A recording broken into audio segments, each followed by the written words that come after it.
Hello and a very good morning to all. कैसे हुए आप सब। शुरू करते हैं आज के आपके टॉपिक को, जहां हम एंडोक्राइन सिस्टम की बात कर रहे थे और आपके कुछ भाग को हमने इसमें पढ़ भी लिया था। तो सभी को राम राम नमस्कार। और आशा करूंगी सभी को ऑडियो और वीडियो यहाँ पर क्लियरली आ रहा हो। जय बालाजी भैया, सभी आ गए हैं, एक बार फटाफट से बताएंगे।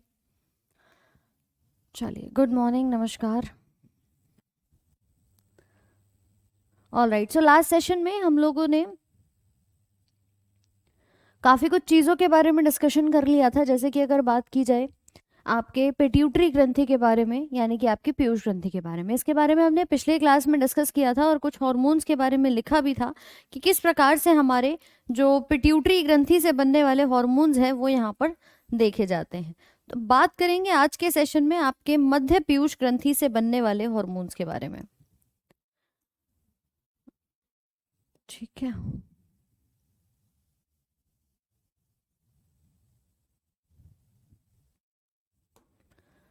तो एक बार मैं आप लोगों को शो कर देती हूँ। लास्ट क्लास में हम लोगों ने यहाँ तक कहानी बात कर ली थी। एक डायग्राम बनवाया था, एक चार्ट बनाया था हमने। ठीक है, ये सबने बनाया था भाई, बता दो एक बार। मैम आप घूमने, अच्छा नहीं नहीं शिवानी। तो एंटीरियर पिट्यूटरी, फिर आता है आपका मध्य पिट्यूटरी और फिर आता है आपका पश्च पीयूष वाला भाग। तो ये तीन भाग हम लोगों ने लिखे थे, जिसके पहले के 6 हॉर्मोन्स हमने पिछली क्लास में डिस्कस कर लिए थे। अब बात करेंगे आपके आज वाले के। अच्छा एक बार जल्दी से बताओ, ऑडियो सबको क्लियरली आ रही है ना, डबल वॉइस तो नहीं है। चलो अभिषेक एक बार रिफ्रेश कर लो, सब कुछ यहाँ पर ठीक है। मिडिल पिट्यूटरी की बात करेंगे भाई, जिसमें पहला हार्मोन बनता है इंटरमेडिन और दूसरा बनता है मेलानोसाइट स्टिमुलेटिंग हार्मोन। यानी कि पश्चिम के अंदर भी 2 हैं और आपके मध्य के अंदर भी 2 हैं। अब जैसा मैंने बताया था, ये वाला भाग ना मानव के अंदर कैसा होता है, रुडिमेंट्री देखा जाता है, मतलब एज सच उसका कोई रोल मानव के अंदर देखने को नहीं मिलता है। ठीक है, एज सच इसका कोई रोल मानव के अंदर देखने को नहीं मिलता है। तो मैडम फिर ये कहाँ पे मिलेगा, कहाँ इसका रोल हमें देखने को मिलेगा, तो इसी के बारे में बात करेंगे। सबसे पहले लिखेंगे आपके मध्य पीयूष ग्रंथि के बनने वाले 2 मुख्य हार्मोन के बारे में। देखिए, सबसे पहला जो आपका मिडिल पिट्यूटरी से बनता है उसे हम कहते हैं एमएसएच। एमएसएच का मतलब होता है मिडिल। भाई आवाज अभी ठीक है, डबल वॉइस की कोई समस्या तो नहीं है, तुम ये बता दो।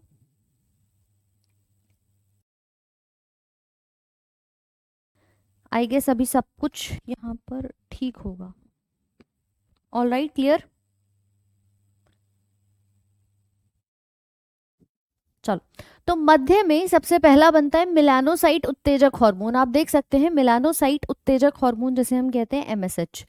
अब इसका रोल अगर आपसे पूछा जाए कि भैया इस एमएसएच का रोल कहाँ होता है, तो बताइएगा कि ये जानवरों में है, पक्षियों में है, यहाँ पर मौजूद है। देखो याद करो कि मैंने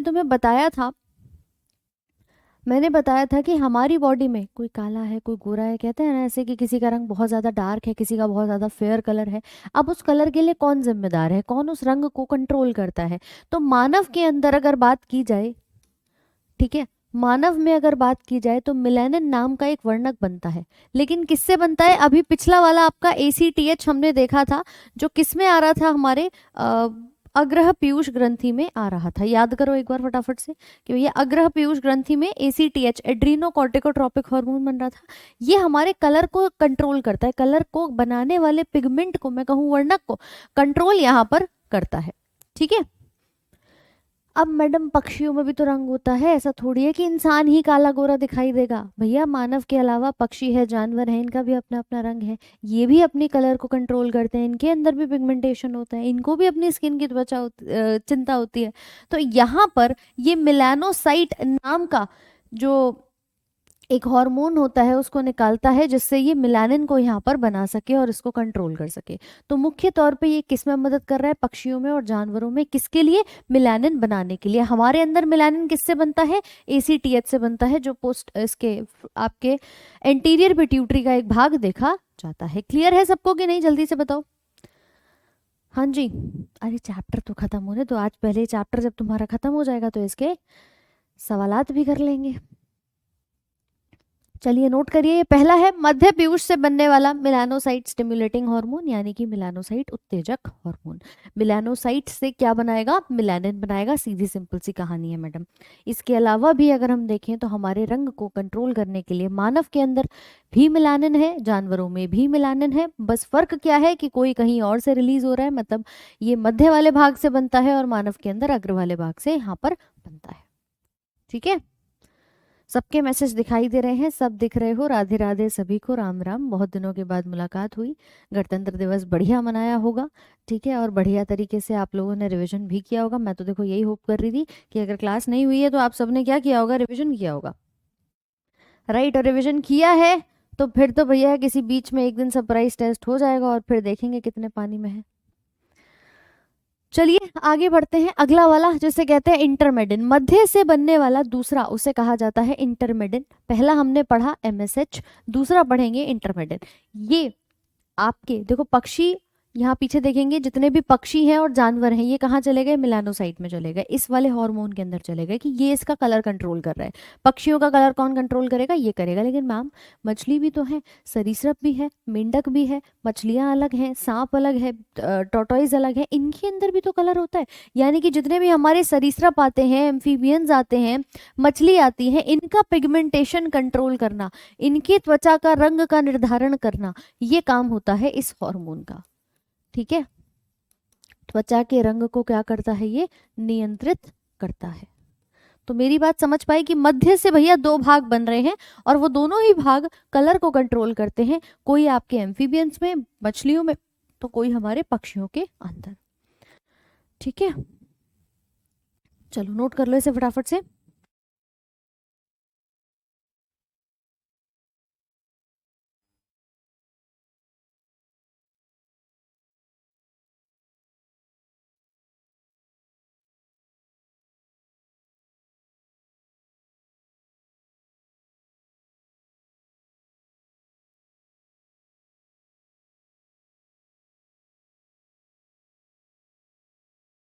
लिख लेंगे फटाफट से इसको। इसे इंटरमेडिन कहा जाता है, मध्य से बनने वाला दूसरा हार्मोन इसको हम यहाँ पर कहते हैं।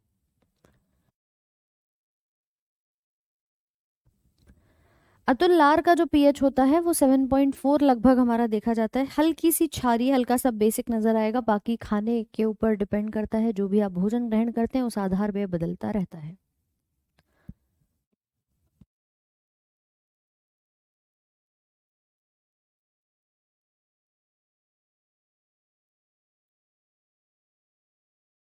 चलो लिख लिए सब।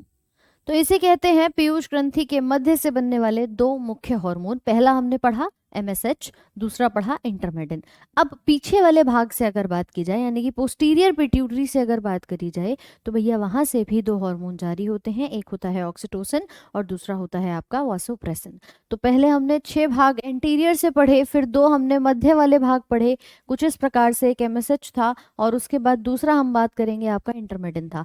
एम्फीबियंस क्या होते हैं? तो एम्फीबियन वो होते हैं, वो जानवर होते हैं जो दोनों जगह रह सकते हैं, पानी में भी और धरती पे भी। इसमें मुख्य तौर पे मेंढक आते हैं। सरीसृप में सभी रेंगने वाले जीव आते हैं, जैसे कि आप सांप को देखते हो, गिरगिट को देखते हो, कछुआ है, टॉर्टोइज है, टर्टल है, क्रोकोडाइल है, ये सब आते हैं आपके सरीसृप के अंदर। ठीक है, रेप्टाइल्स के अंदर। तो रूना ये हो जाएगा यहाँ पर। अगली बात करते हैं पोस्टीरियर पिट्यूटरी, यानी कि आपकी पीयूष ग्रंथि का कौन सा भाग? पश्च भाग। अब पीछे वाले भाग से पहला हार्मोन बनेगा ऑक्सीटोसिन। देखो ऑक्सीटोसिन को हम कई नामों से जानते हैं, जैसे कि इसको लव हार्मोन भी कहा जाता है, ठीक है, इसको बर्थ हार्मोन भी कहा जाता है, इसको आप बात करते हैं लेबर हार्मोन, ठीक है, इसको हम कह सकते हैं डिलीवरी हार्मोन। मतलब ये अलग अलग नामों से क्यों जाना जाता है? क्योंकि भैया देखो इस हार्मोन का काम क्या होता है? ब्रेन से बनेगा, कब बनेगा? जब किसी महिला की प्रेगनेंसी के बाद डिलीवरी का समय होता है, उस समय पर जो लेबर पेन होता है, जो दर्द उठना शुरू होता है, तब गर्भाशय के अंदर यानी कि यूट्रस के अंदर होते हैं कॉन्ट्रैक्शंस, कुछ संकुचन। उस समय पर उस पेन को कराने के लिए यही जिम्मेदार है, जिसका हम नाम देते हैं ऑक्सीटोसिन। आपके यूट्रस में कॉन्ट्रैक्शंस कराएगा, यानी कि गर्भाशय में संकुचन पैदा होगा, जिससे बच्चे की डिलीवरी आसानी से हो जाए। अब देखो क्योंकि ये डिलीवरी में मदद करा रहा है, इसको हम डिलीवरी हार्मोन कहते हैं। ये लेबर पेन कराता है, इसीलिए हम इसको लेबर हार्मोन भी कहते हैं। ये बच्चे के जन्म कराने में मदद करेगा, इसलिए इसको बर्थ हार्मोन भी कहा जाता है।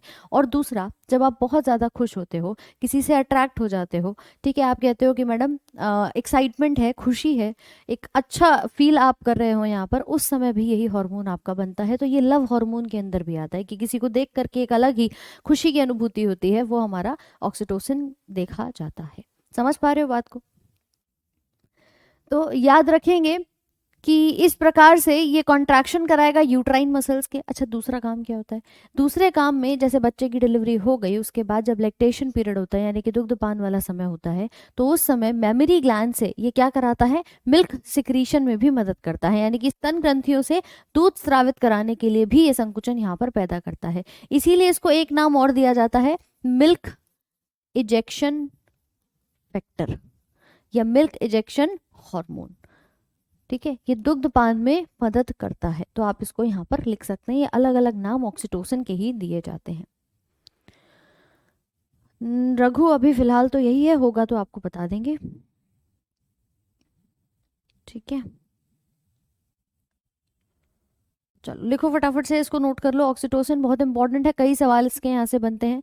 आपने सुना होगा जैसे कि ये दो काम में मदद कर रहा है। देखो, एक तो मांसपेशियों के संकुचन में गर्भाशय की, दूसरा स्तन ग्रंथियों से।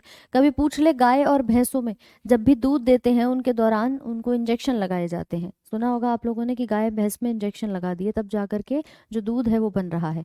तो उस दौरान भी इसी का इंजेक्शन लगता है, जिसे हम ऑक्सीटोसिन कहते हैं। कि या तो बॉडी में खुद से बन जाए, नहीं बनेगा तो भैया तुम्हें क्या लगाना पड़ेगा? इंजेक्शन लगाना पड़ेगा। तो याद रखना, ऑक्सीटोसिन ही हमारा यहाँ पर ये देखने को मिल जाता है।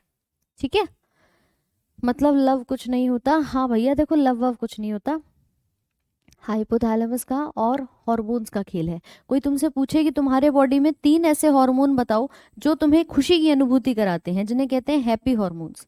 ठीक है, अभी देखो आने वाला है फरवरी का महीना, 5-7 दिन ऐसे ही खराब होंगे लोगों के, लेकिन उन्हें ये नहीं पता कि ये जितने भी दिवस तुम मनाते हो, जितने भी दिन तुम मनाते हो, वो सिर्फ इन 3 हार्मोन की क्रियाकलाप होते हैं।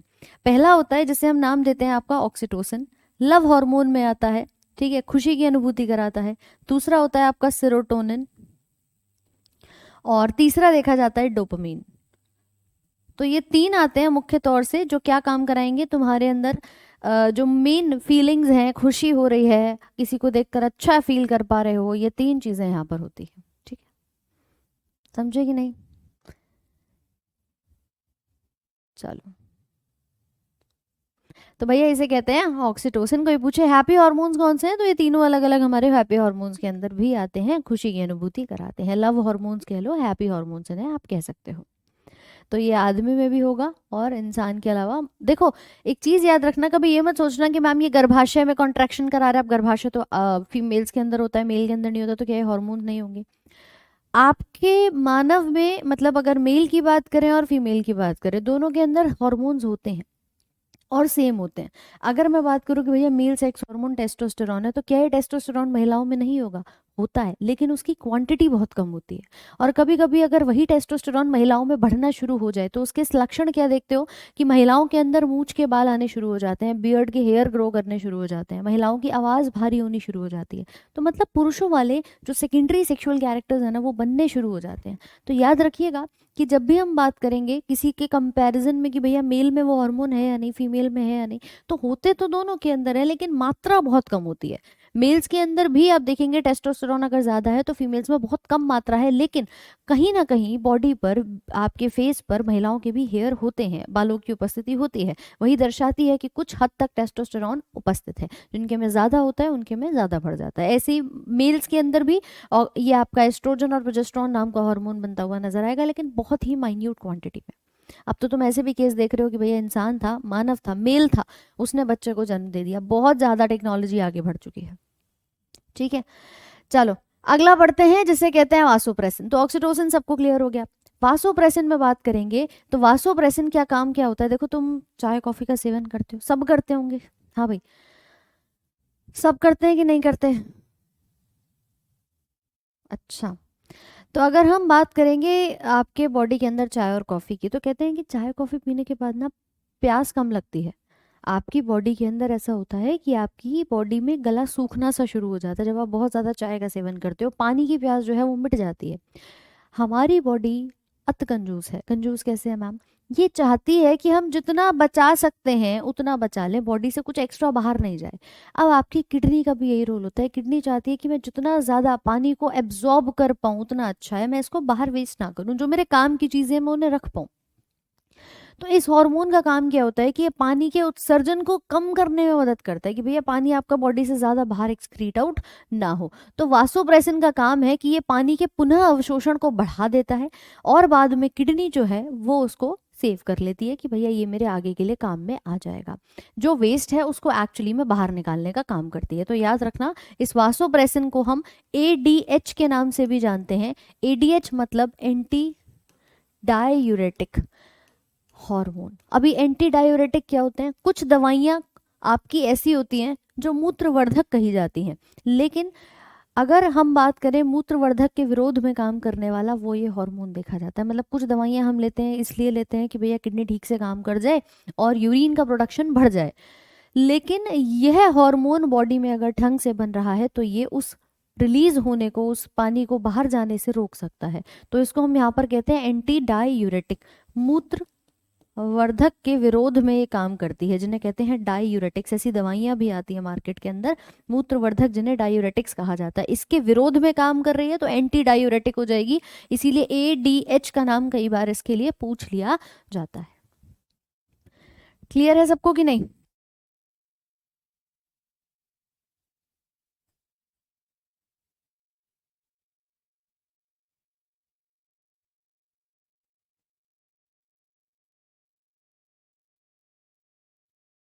चलो, तो इसको फटाफट से एक बार लिख लो।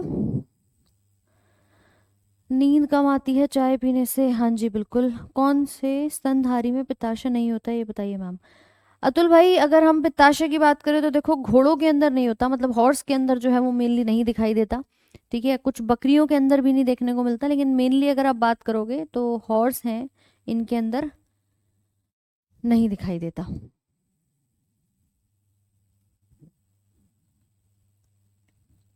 ठीक है,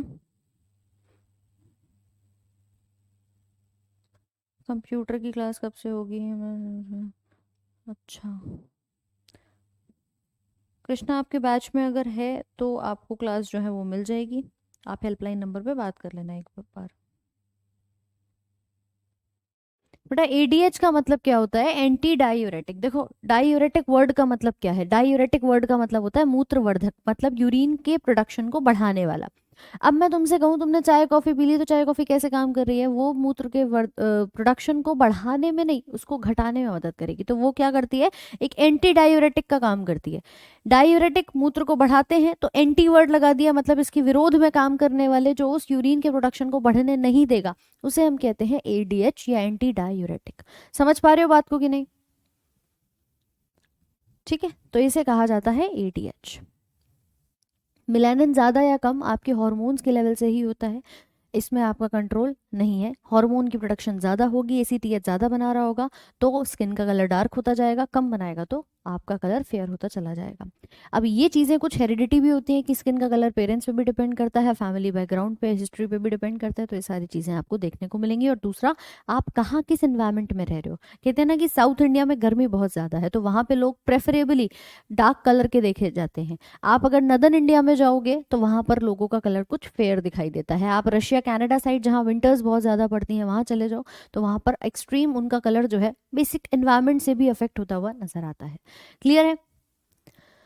चलिए, तो ये हमारे सारे अब तक हमने जो हार्मोन्स पढ़े भैया, वो था पीयूष ग्रंथि। आशा करूंगी सभी को चीजें क्लियर हो गई होंगी। ये कुल मिलाकर के हमने 10 हार्मोन्स की बात कर ली है, और ये 10 के 10 हार्मोन तुम देख सकते हो किसके अंदर बने हैं? पीयूष ग्रंथि के अंदर बने हैं। तो अब बताओ, ये पहले 6 ग्रोथ वृद्धि करा रहा था, फिर प्रोलैक्टिन मिल्क प्रोडक्शन में मदद कर रहा था, फिर हमने एफएसएच की बात करी जो स्पर्म और ओवम बना रहा था, फॉलिकल उत्तेजक हार्मोन, फिर हमने ल्यूटनाइजिंग हार्मोन की बात करी जो एस्ट्रोजन प्रोजेस्टेरॉन बनाने में मदद कर रहा है, टेस्टोस्टेरॉन को बना रहा है, फिर टीएसएच यानी कि थायराइड उत्तेजक हार्मोन जो हमारे थायराइड को अलग अलग हार्मोन्स बनाने की सूचना देता है, थायराइड उत्तेजक हार्मोन, और आखिरी था एसीटीएच एड्रीनो कॉर्टिकोट्रोपिक हार्मोन जो जाता है अधिव्रत ग्रंथि से, कहता है जाओ भैया अपना काम शुरू कर दो। तो ये अग्रह पीयूष से बन रहे थे। फिर हमने इंटरमेडिन पढ़ा, एमएसएच पढ़ा। ये काम किसके अंदर करते हैं? ये काम करते हैं आपके अलग अलग जानवरों के अंदर, और किसके लिए जिम्मेदार हैं, रंग के लिए जिम्मेदार होते हैं। ये पक्षियों के अंदर देखा जाएगा आपका मेलानोसाइट स्टिमुलेटिंग और इंटरमेंडन होगा मछली, एम्फीबियंस और रेप्टाइल्स के अंदर। फिर आते हैं ऑक्सीटोसिन पे, मिल्क इजेक्शन फैक्टर हमने इसे कहा, और वासोप्रेसिन एडीएच के तौर पे काम करता है। तो ये 10 के 10 हार्मोन्स हमने पीयूष ग्रंथि के अंदर पढ़े हैं। आशा करूंगी सभी को चीजें क्लियर हो गई होंगी। ये बहुत नहीं बहुत इंपॉर्टेंट है, इनसे एक दो सवाल डेफिनेटली बनता है। देखो एक आपके ऑक्सीटोसिन से क्वेश्चन डेफिनेटली आता है।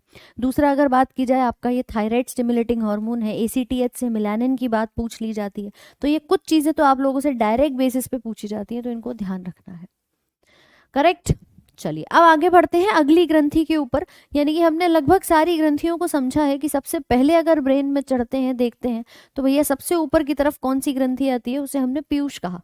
पीयूष ग्रंथि आपको कुछ इस प्रकार से दिखाई दी, ये वाली, ये छोटी सी चने मटर के दाने के समान। तो इससे तो हमने 10 हार्मोन लगभग बना लिए। अब आते हैं इसके पीछे की तरफ, इधर देखो ध्यान दो, इसके जस्ट पीछे की तरफ एक और ग्रंथि नजर आएगी जिसको कहा जाता है पीनियल ग्रंथि। और यही पीनियल ग्रंथि है तुम्हारी जो जैविक घड़ी का काम करती है। हाँ भाई चलो, तेजस्वी इसके ऊपर बाद में डिस्कस करेंगे, फिलहाल का जो टॉपिक है उस पर ध्यान देते हैं। ये चैप्टर जब आपका रिप्रोडक्शन कराया जाएगा तो उसमें पढ़ेंगे उसको। ठीक है, स्टेरॉइड हार्मोन्स बेटा एस्ट्रोजन, प्रोजेस्टेरॉन और आपका टेस्टोस्टेरोन होगा। अब आ जाते हैं अगली ग्रंथि पे जिसका नाम है पीनियल ग्रंथि। देखिए ये पीनियल ग्रंथि जो है, आप सबने एक चीज देखी होगी कि मैम हम सुबह उठते हैं तो हमें लगता है कि हाँ भैया पढ़ने का समय हो गया है, रात होते ही हमें नींद आ जाती है। जो रेगुलरली रात में सोते हैं, जो रात में पढ़ाई नहीं करते हैं, तो उनको टाइम से नींद आनी शुरू हो जाती है। मतलब हमारे ना ब्रेन भी एक्टिव हो जाता है उस समय पर जिस समय हमें पता होता है कि भैया नींद का है या फिर आपके उठ करके पढ़ने का है। तो हमारी बॉडी की जो जैविक घड़ी है, कभी कभी कहते हैं ना कि मैम हमने अलार्म नहीं लगाया था और अपने आप से उठ गए, क्योंकि दिमाग में हमारे चल रहा था कि भैया सुबह 5 बजे उठ करके हमें पढ़ना है। तो आप अपने आप उठ करके बैठ जाते हैं। उस समय हमारे ब्रेन की यही वाली जो पीनियल ग्रंथि है ये यहाँ पर काम करती है। तो याद रखना पीनियल ग्रंथि कहाँ मौजूद है। पहली चीज आपके ब्रेन के अंदर यानी कि मस्तिष्क में ये मौजूद होती है। दूसरी चीज इसी को हम जैविक घड़ी का नाम देते हैं, बायोलॉजिकल क्लॉक का नाम यहाँ पर देते हैं। अगला, ये हमारे स्लीप पैटर्न को रेगुलेट करती है, हमारी निद्रा जो हम स्लीप ले रहे हैं कि भैया हम सही प्रॉपरली समय पर सो रहे हैं या नहीं। कुछ लोग जो दिन में सोते हैं और रात में पढ़ते हैं, जब भी वो पेपर देने जाएंगे किसी दिन, सुन रहे हो बात को, कि मैम हम ना सुबह उठ करके 6 बजे और सोने चले जाते हैं और 12 बजे उठते हैं। अगले दिन हमारा पेपर है और अगले दिन हम पेपर देने जा रहे हैं, उस समय पर भी हम 9 बजे जो है पेपर में बैठे हैं, लेकिन उस समय हमारा ब्रेन तो इनएक्टिव रहता है। पिछले 1 डेढ़ महीने से हम सुबह 6 बजे सो रहे थे और 12 बजे उठ रहे थे, तो ब्रेन काम ही नहीं करेगा। हमारी स्लीप पैटर्न के हिसाब से ब्रेन कहेगा भैया सोने का वक्त है, वो सवाल सॉल्व कर ही नहीं पाएगा। इसीलिए कहा जाता है कि एग्जाम से 1 महीना पहले आदत बदल लो, सुबह उठ करके पढ़ना शुरू कर दो। तो ये हमारे स्लीप के पैटर्न को भी क्या करता है, कंट्रोल करता है। जो लोग ध्यान लगाते हैं, निद्रा में बैठ उसमें मेडिटेशन करते हैं, अपने चक्र को किस कहते हैं ना, एक आपका सिक्स्थ चक्र कहा जाता है, उसको एक्टिवेट करना चाहते हैं मेडिटेशन में और पूजा पाठ अध्यात्म, उनके अंदर कहा जाता है आत्मा भी एक, आत्मा की सीट होती है एक, वो आपकी यही पीनियल ग्रंथि को यहाँ पर कहा जाता है कि हमारा वो चक्र एक्टिवेट हो जाता है। मतलब ये पीनियल ग्रंथि हमारी एक्टिवेट हो जाती है।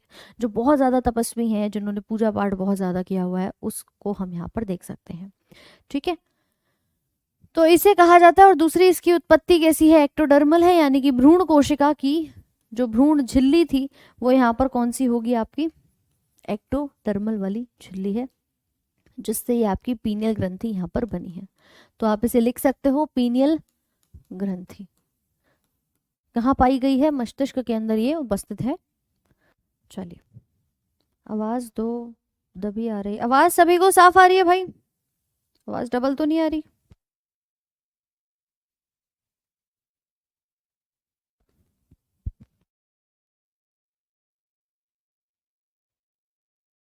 देखो भाई, लास्ट वीक के सब सब्जेक्ट का क्लास मिस किया हूँ क्या, मैं बहुत ज़्यादा पीछे चला गया हूँ अबीर सरकार। फिलहाल जो अब क्लासेस तुम्हारी चल रही हैं, लाइव लेना शुरू कर दो, पहला काम।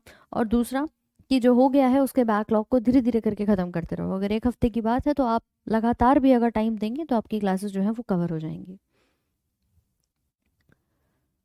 ठीक है मैम, मुझे दिन में नींद नहीं आता, बहुत अच्छी बात है, दिन में नींद नहीं आना चाहिए। इतना डिटेल में बायो नहीं पढ़ी थी, चलो आप पढ़ लो। बात ये है कि ये आप लोगों के हर एक एग्जाम में मदद करेगा। देखो मैं जानती हूँ कि आप सभी ना एक सिर्फ एक एग्जाम को टारगेट नहीं कर रहे हो, तुम्हारे दिमाग में एक एग्जाम है, लेकिन साथ में जितने भी आएंगे तुम उनका फॉर्म जरूर भरोगे। और जब आप हर किसी की एग्जाम की तैयारी साथ में लेकर के कर रहे हो ना, तो पढ़ो ऐसे कि तुम्हारा हर एग्जाम में फायदा करे। आवाज आ रही है सबको? चलो, तो भैया इसे कहते हैं पीनियल ग्रंथि। आगे बढ़ेंगे। अब देखिए हमने ब्रेन के अंदर दो चीजों की तो बात कर ली कि मैम ब्रेन के अंदर दो हार्मोन हमारे मौजूद हैं। अब आते हैं गले के ऊपर। गले के अंदर पाया जाता है आपका अवटू यानी कि थायराइड ग्लैंड। ये आप देख सकते हो किस प्रकार से हमारी ये श्वास नली आ रही है, और श्वास नली के अंदर ही अगर हम बात करें तो ये वाला कैसा आकार दिख रहा है तुम्हें? तितली जैसा दिख रहा है कि मैम अगर हम तितली को बनाते हैं तो कुछ इसी आकार का बनाते हैं। क्यों भाई? अपीयरेंस दिखाई दे रही है इसकी तितली जैसी। तो इसको कहा जाता है बटरफ्लाई शेप ऑर्गन। क्या है ये? तितली जैसे आकार का दिखाई दे रहा है, लेकिन ये है क्या? ये एक आपकी अंतःस्रावी ग्रंथि है जो हॉर्मोन्स बनाएगी। तो इसी को हम कहते हैं यहाँ पर, इसी को हम नाम देते हैं आपकी थायराइड ग्लैंड। और याद रखना ये थायराइड ग्लैंड ही सबसे बड़ी यानी कि लार्जेस्ट ग्रंथि है। देखो पिट्यूटरी बात करी थी ब्रेन के अंदर, जो कैसी थी? सबसे छोटी थी, स्मॉलेस्ट ग्रंथि दिखाई दे रही थी। मगर ये क्या है मैडम? सबसे बड़ी है। लार्जेस्ट एंडोक्राइन ग्लैंड के अंदर ही आती है, सबसे बड़ी अंतःस्रावी ग्रंथि के अंदर ही आपकी देखी जाती है। तो इसे नाम दिया हमने क्या? थायराइड ग्रंथि। अब अगर मैं देखूंगी गर्दन के अंदर, ठीक है, तो इसके अंदर बने होते हैं दो लोब्स, एक इधर और एक इधर, कुछ इस प्रकार से। तो इसे नाम दिया हमने यहाँ पर अवटू या थायराइड ग्लैंड। तो इसके बारे में जरा एक एक इंपॉर्टेंट चीजों को लिखेंगे। पहला पॉइंट क्या होगा? ठीक है, पहला पॉइंट क्या होगा कि भैया इसे कहा जाता है सबसे बड़ी अंतःस्रावी ग्रंथि। कितना वजन है? 35 ग्राम का देखा जाएगा। It is the largest endocrine gland. अच्छा, जिन लोगों के अंदर आपने सुना है कि मैम थायराइड की प्रॉब्लम हो रही है, थायराइड की प्रॉब्लम मतलब किसी के अंदर थायराइड हाइपर वाली हो जाती है, किसी में हाइपो वाली हो जाती है, किसी की ज्यादा है किसी की कम है।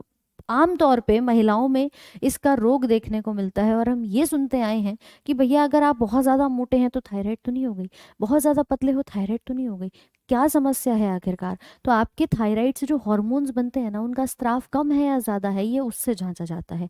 लेकिन ये थायराइड ग्रंथि ही आपके शरीर का ताप नियंत्रण करती है, इसीलिए इसको हम एक नाम देते हैं थर्मोस्टेट ऑफ द बॉडी। कहीं पर भी मिल जाए अगर टेम्परेचर से संबंधित थर्मोस्टेट वर्ड का मतलब क्या होता है कि ये ताप नियंत्रण करा रही है, तापमान का नियंत्रण करा रही है।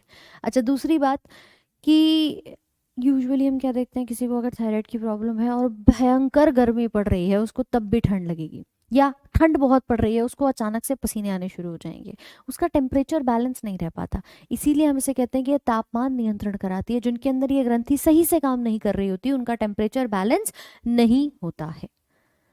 ठीक है, चलो संदीप भाई सभी के लिए चल रही है। तो इसे कहते हैं शरीर का थर्मोस्टेट। आप बोलोगे मैम आपने तो ब्रेन में थैलेमस और हाइपोथैलेमस भी बताया था। ऑप्शन में अगर थैलेमस हो टिक कर देना, हाइपोथैलेमस हो टिक कर देना। अगर तीनों दे रखे हैं, थायराइड भी है, थैलेमस भी है, हाइपोथैलेमस भी है, आप मार्क करोगे किसको? थायराइड ग्रंथि को, क्योंकि तापमान नियंत्रण में मुख्य रोल जो है वो इसका देखा जाता है। तो इसे कहते हैं थर्मोस्टेट। कहाँ उपस्थित है? गर्दन में है, महिलाओं में भारी होती है, बेसल मेटाबॉलिक रेट को नियंत्रित करती है, यानी कि आपके शरीर की जो मुख्य एक मेटाबॉलिज्म की दर है कि कैसे क्रियाएं हो रही हैं शरीर के अंदर, खाना पच रहा है या नहीं, कुछ नया बन रहा है या नहीं, इन सभी चीज़ों को ये देखती है। तो ये मुख्य तौर पे आपके बीएमआर को यानी कि बेसल मेटाबॉलिक दर को भी नियंत्रित करती है। अब बारी आती है इसके हार्मोन की। तो भाई देखो 3 से 4 हार्मोन यहाँ पर बनाती है, जिसमें पहला हार्मोन कहलाता है T3 जिसका नाम है ट्राईआइडोथायरोनिन, दूसरा होता है T4 जिसका नाम है टेट्राआइडोथायरोनिन, और तीसरा कहलाता है थायरॉक्सिन। तो ये 3 हार्मोन जो हैं वो यहाँ से जारी होते हैं, थायरॉक्सिन, T3 और T4, और साथ साथ में ये आयोडीन के रेगुलेशन में मदद करती है, यानी कि आपका आयोडीन का जो संतुलन है उसको बनाने में भी ये मदद करती है। तो इन सभी चीज़ों के बारे में लिखेंगे। ये कहलाती है हमारी अफ्टू ग्रंथि यानी कि थायराइड ग्लैंड, सबसे बड़ी ग्रंथि यहाँ पर देखी जाती है। ठीक है, चलो लिखो इसे फटाफट से। रूना भी बात करेंगे क्या क्या प्रॉब्लम होती है। इसको लिख लीजिए एक बार, इसे कहते हैं थायराइड ग्रंथि। बेटा सीधा सीधा सवाल आता है कि ताप नियंत्रण में कौन मदद करता है, आप बताओगे थायराइड। पूछेगा सबसे बड़ी अंतःस्रावी ग्रंथि है, आप बताओगे थायराइड। पूछेगा कि आपके 3 हार्मोन किससे बन रहे हैं, आप बोलोगे थायराइड से। पूछेगा आयोडीन का संतुलन कौन बना रहा है, बताओगे थायराइड के बारे में। लेकिन मैडम हर चीज का बढ़ जाना या कम हो जाना कोई ना कोई समस्या देता ही है, तो ऐसे ही होता है हमारा थायराइड ग्लैंड से भी। ये लिख लिया है तो एक बार मुझे जल्दी से बताओ। अतुल बॉटनी वाला पोर्शन बचा है, 5 से 6 क्लासेस उसकी आपकी रहेंगी अभी।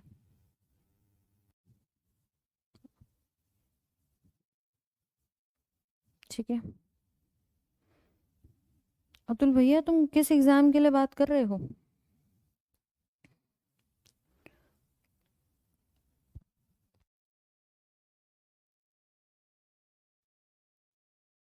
पीनियल पिट्यूटरी के पीछे की तरफ पाई जाती है। ओके परवेज आलम, चलो नोट कर लिया यहाँ तक। तो इसे कहते हैं अफ्टू ग्रंथि। अब इसी अफ्टू ग्रंथि के हाइपर और हाइपो सिक्रीशन को समझते हैं कि अगर इसका स्राव ज्यादा हुआ तो समस्या, कम हुआ तो भी समस्या देखी जाएगी।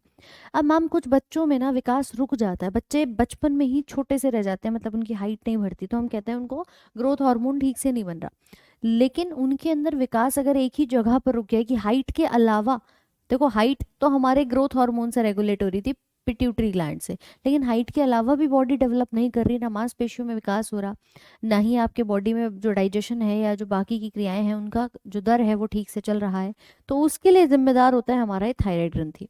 आप देख सकते हो कि अगर किसी बच्चे के अंदर ग्रोथ रुक जाती है तो बच्चा जो है वो कुछ इस प्रकार से दिखाई देने लगता है। ये कब होता है, जब हमारी अफ्टू ग्रंथि ठीक से काम नहीं करती है, इसका स्राव हार्मोन्स का कम हो जाता है, तो इसे कहते हैं कम स्राव से। ठीक है, कम स्राव से। किसका स्राव कम हो रहा है, आपके अफ्टू ग्रंथि से हाइपोसिक्रीशन हो रहा है, जिस रोग को हम नाम देते हैं क्रेटिनिज्म, यानी कि बच्चों में जो विकास है वो आपका रुक जाता है, तो इसे नाम दिया जाता है पहला रोग जो आपके हार्मोन्स के, जो थायराइड ग्रंथि से अभी हमने 3 हार्मोन पढ़े थे, कौन कौन से थे, एक था T3, दूसरा था T4 और तीसरा है थायरोक्सिन। ठीक है, तो पहला रोग हमें क्या दिखाई देगा कि बच्चे का ग्रोथ यहाँ पर रुक जाएगा, स्टंटेड ग्रोथ यहाँ पर देखने को मिलेगा। राइट, अगली अगर मैं बात करूं तो भैया रोग दिखाई देता है जिसे कहते हैं आपका हशीमोटो डिजीज। देखो ये भी कब होता है, हाइपोसिक्रीशन से। हार्मोन्स कम बन रहे हैं तो या तो बच्चे की ग्रोथ रुक जाएगी, किसी बड़े में, किसी महिला में अगर हो रहा है तो उसके गले पर क्या आ जाती है भाई, सूजन आ जाती है। ये आप देख पा रहे हो अलग अलग सिम्टम्स इसके यहाँ पे हमें नजर आ रहे हैं। इनके गले पर क्या हो चुकी है, सूजन आ गई है। मतलब जो थायराइड ग्रंथि का साइज था ना, मान लो साइज था इतना, लेकिन ये बढ़कर के कितना हो गया, इतना हो गया है, तो भैया इसे कहते हैं आपका इनलार्ज थायराइडिटिस, यानी कि थायराइड बढ़ गई है।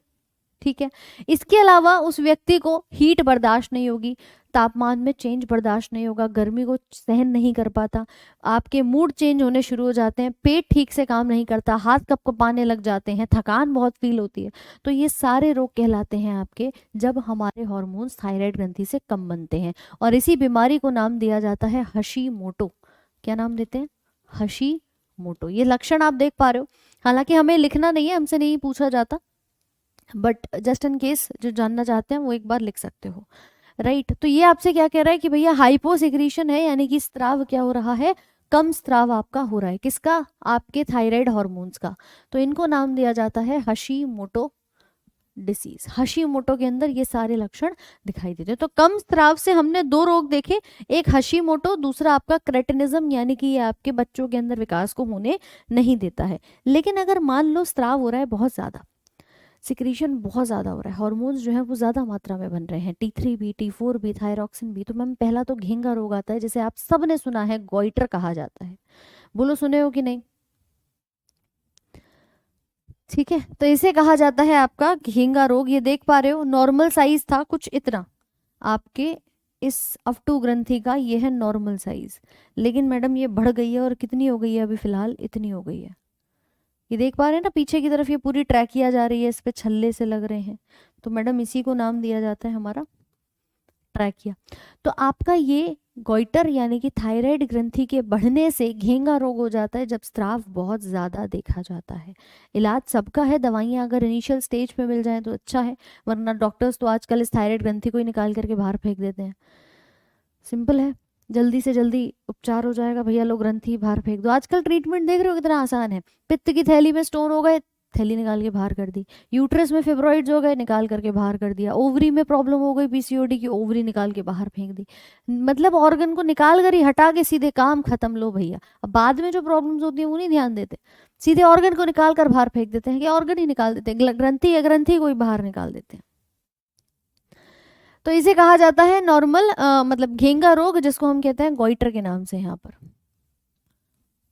आयोडीन की बैलेंस होना यहाँ पर बहुत ज़रूरी है। अगला आता है जिसे कहते हैं आपका ग्रेव आई डिजीज। देखो एक बीमारी तो हमने देखी थी हशीमोटो वाली, अब दूसरी इस महिला को अगर आप देखोगे तो तुम्हें यहाँ पर क्या दिख रहा है, ये दिख रहा है मैडम कि इसकी एक आंख तो नॉर्मल है, दूसरी आंख ऐसा प्रतीत हो रहा है कि बाहर निकल कर आ रही हो। क्यों भाई, दिख रहा है कि नहीं? नहीं नहीं भैया, रेगुलर क्लास होती है डेली सुबह 9 बजे।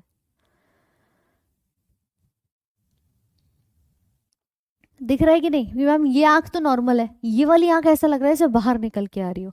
ये भी कब होता है? जब हमारे हॉर्मोन्स का स्त्राव क्या हो जाता है, ज्यादा हो जाता है। जब हार्मोन थायराइड के बहुत ज्यादा बनने लगते हैं तो कुछ महिलाओं के अंदर, ये देखने को महिलाओं में ज्यादा मिलती है, आंखें ऐसा प्रतीत होता है बाहर निकल करके आई बॉल आपकी आ गई हो। साथ में ये आप देख रहे हो गले पर सूजन है, ये तो दिखाई दे ही रही है, तो गोइटर तो है ही है, लेकिन साथ में आंखों पर भी इसका प्रभाव जो है वो आपको दिखाई देता है, बल्जी आईज जिसे हम कहते हैं, और इसी को नाम दिया जाता है ग्रेव आई डिजीज। ठीक है, ग्रेव आई डिजीज।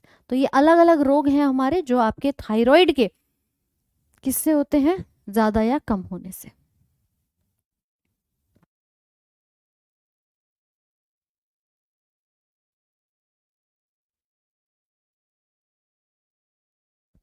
चलिए, क्लियर है सबको?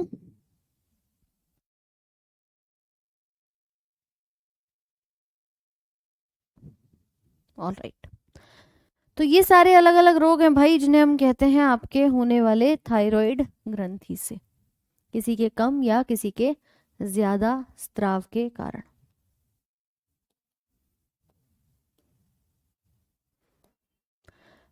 तो थायराइड ग्रंथि हमने यहाँ पर पढ़ी, थायराइड ग्रंथि हमने यहाँ पर पढ़ी। अब बात करते हैं आपके थायराइड के पीछे वाली ग्रंथि के बारे में। इन सब चीज़ों को चाहो तो लिख लेना, पीडीएफ मिल जाएगी, वरना इतना पूछा नहीं जाता। घेंगा रोग याद रखना कि वो हमारे थायराइड ग्रंथि की वजह से दिखाई देता है, आयोडीन का संतुलन यहाँ पर देखने को नहीं मिलता।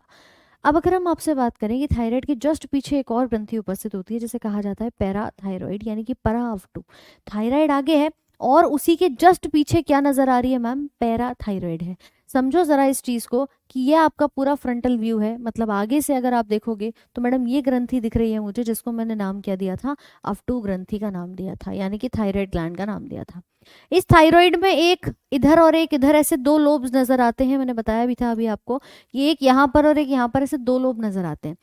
इसके जस्ट पीछे की तरफ, इसके एग्जैक्टली पीछे की तरफ आपका ये हिस्सा पाया जाता है जिसको कहते हैं पैराथायरॉइड। इसमें एक, दो, तीन और चार, ऐसे चार लोब्स नजर आते हैं, इन्हीं को कहते हैं पराअवटु या पैराथायरॉइड ग्लैंड। बोलो बात समझ पा रहे हो कि नहीं? हाँ भाई, बात समझ पा रहे हो कि नहीं, जल्दी से बताओ।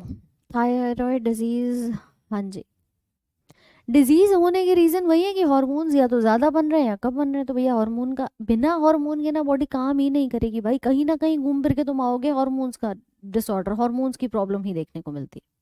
तो याद रखना, इसके जस्ट पीछे की तरफ जो पाई जाती है उसे हम नाम देते हैं पैराथायराइड। और पैराथायराइड का मेन काम क्या होगा कि ये हमारे, पहली चीज तो देखो गर्दन में है, दूसरा ये जो हार्मोन बनाती है उसे कहते हैं पैराथ हार्मोन, पीटीएच के नाम से भी जाना जाता है, या कॉलिप हार्मोन इसको यहाँ पर कहा जाता है। तो हार्मोन का स्त्राव करती है पैराथायराइड से पैराथ हार्मोन, याद रखेंगे इसको हिंदी में कहते हैं पराअवटु। अवटु के पीछे है तो पराअवटु ग्रंथि इसको नाम दिया जाता है। कहाँ है, जस्ट पीछे पैराथ हार्मोन या कॉलिप हार्मोन बनाएगी। याद कैसे करेंगे कि मैम पैराथायराइड है, para ऑफ 2 से बना पैराथॉर्मोन, नाम से ही रिलेट किया। ये कैल्शियम का संतुलन करती है। कैल्शियम का जो स्तर है अगर बॉडी में कम होगा तो तुरंत से ये हार्मोन बनना जारी हो जाएगा। कैल्शियम से ही इसका नाम पड़ा कॉलिप हार्मोन। क्या नाम पड़ा? कॉलिप हार्मोन। आप देख सकते हैं। तो जैसे ही हमारे शरीर में कैल्शियम का स्तर कम होगा तुरंत से ये बननी शुरू हो जाएगी। लेकिन मान लो अगर ये बहुत ज्यादा बन गई, कैल्शियम बहुत ज्यादा हो गया, तब क्या होगा? अति स्त्राव के टाइम पर भैया अगर कैल्शियम की मात्रा बहुत है तो गुर्दे में पथरी हो जाएगी, आपके पित्ताशय में पथरी हो जाएगी। तो पथरी बनाने का काम भी है यहाँ पर करती है। और इसी के साथ जो आपका ऑस्टियोपोरोसिस है ये रोग भी ये यहाँ पर कराती है। ऑस्टियोपोरोसिस रोग के अंदर आपकी हड्डियां खोखली हो जाती हैं, हड्डियों का कैल्शियम निकल निकल के बाहर चला जाता है। तो ये रोग हमारे बनते कब हैं? जब हमारा स्त्राव बहुत ज़्यादा है। देखो एक सिंपल सी भाषा में समझना कि मैम मेरे पास ना ये हड्डी है कोई, अब हड्डी में बढ़िया तरीके से क्या है? कैल्शियम है। मेरी बॉडी में कैल्शियम बहुत ज़्यादा मात्रा में बन रहा है। अब बन रहा है तो हड्डियों का कैल्शियम धीरे धीरे करके कहाँ जाएगा? हड्डियों का कैल्शियम धीरे धीरे करके कहाँ जाएगा? ये हड्डी के पास में ना मेरे एक नस जा रही थी, एक धमनी जा रही थी। तो मैडम ये हड्डी का कैल्शियम ना निकल निकल के कहाँ चला जाएगा? यहाँ चला जाएगा, इस ब्लड वेसल में चला जाएगा। और जब इस नॉर्मल हड्डी में से निकल करके ब्लड में कैल्शियम जा रहा है तो हड्डी क्या हो जाएगी? खोखली हो जाएगी। उन उन जगह पे हड्डी में क्या हो जाएंगे? छेद हो जाएंगे। तो ऐसी छेद वाली हड्डी दिखाई देती है। इसी को क्या नाम दिया हमने? इसी को नाम दिया ऑस्टियोपोरोसिस। भाई ऑस्टियो मतलब हड्डी, पोरोसिस में से जो पोर वर्ड है वो किसके लिए आया? छिद्र के लिए आया।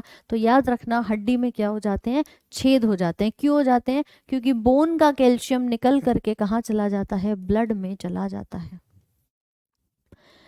आपकी हड्डी का कैल्शियम निकल के रक्त में, रुधिर में चला जाता है। क्या मेरी बात सभी को समझ में आ रही है कि नहीं? तो लिख सकते हो, इसे कहते हैं परा ऑफ 2 ग्रंथि। पीनल ग्लैंड में कौन सा हार्मोन बनता है? अखिलेश, मेलाटोनिन नाम का हार्मोन बनता है। मैम आप कहाँ से हो? कहाँ से हूँ मतलब भैया दिल्ली में है, मुखर्जी नगर में आपकी क्लासेस चलती हैं ऑफलाइन? हाँ बिल्कुल, एनटीपीसी, रेलवे, एएलपी सबके लिए सफिशिएंट है ये।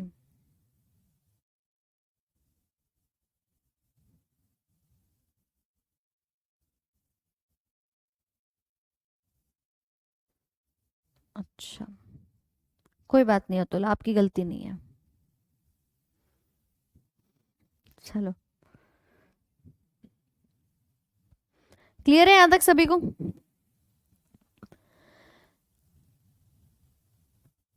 तो भैया ये सारी चीजें आपके परा अफ्टू ग्रंथि की यानी कि पैराथायराइड ग्लैंड की।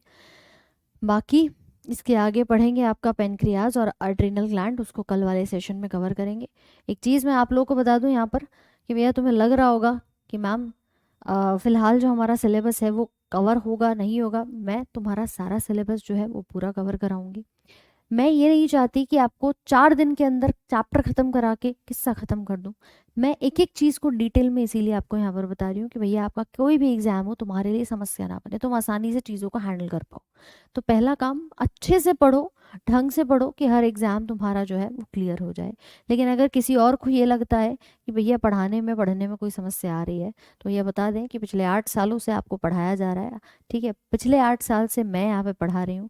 नीट का पेपर मेरा क्वालिफाइड है और साथ साथ में अपने बायोलॉजी के लिए नीट की तैयारी हो या आपके अन्य गवर्नमेंट एग्जाम्स की तैयारी हो, पिछले 8 साल से लगातार पढ़ा रहे हैं। 8 से भी ज़्यादा साल हो चुके हैं। खैर फिलहाल आप सभी यहाँ पर अपना इतना ध्यान रखना कि जो भी चीज़ें हैं वो आप लोग साथ साथ में रिवाइज करते रहें, रिवीजन करेंगे वो ज़्यादा अच्छा रहेगा। और जल्दबाजी हानिकारक होती है। पेपर से पहले हर एक चीज़ आपको करा दी जाएगी। आपका एग्ज़ाम जब भी होगा, अभी दिसंबर में ये बैच आप लोग का जो है वो स्टार्ट हुआ है, मतलब मैंने आपको कराना जो है बेसिकली वो शुरू करा है। उससे पहले की जो भी चीज़ें थी मैं नहीं जानती, लेकिन हाँ फिलहाल दिसंबर से मेरी क्लासेस जो आपकी शुरू हुई हैं। तो भैया अभी जो समय आपको लग रहा है वो इसलिए लग रहा है कि हम एक एक चीज़ को स्पष्ट तौर पे पढ़ रहे हैं। ये नहीं है कि मैम जल्दबाजी के चक्कर में सारी चीज़ों को यहाँ पर ख़त्म कर दिया जाए, फिर बाद में तुम ही आकर कहोगे कि मैम 4 सवाल एक्स्ट्रा आ गए थे हमसे हुए ही नहीं। तो वो काम नहीं करना है। ठीक है, चलिए तो मिलेंगे आप लोगों से अगले सेशन में, यानी कि कल सुबह सेम टाइम सेम जगह। All right, thank you so much.